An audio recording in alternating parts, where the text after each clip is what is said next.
Alam niyo ba mga kaloti na may nuggets na pala sa Jollibee? Kaya pumunta agad ako para bumili. At bumili na rin ako ng nuggets sa McDo para malaman ko kung sino ang mas angat sa panlasa ko. May 6 pieces nuggets si Jollibee, 99 pesos a la carte. Sriracha mayo at gravy lang ang available na dipping sauce nila, so I go for sriracha. 6 pieces din ang nuggets ng McDo for 99 pesos. And it's atay ang price nila. Barbecue at sweet chili sauce ang available sa kanila. At barbecue sauce ang pinili ko.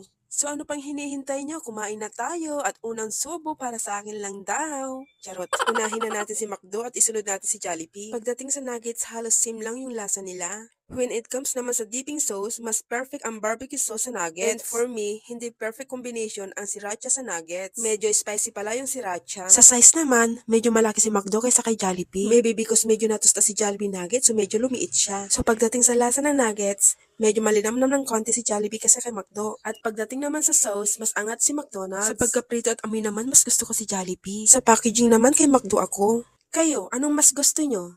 Just comment down below. Yun lang. Happy time everyone.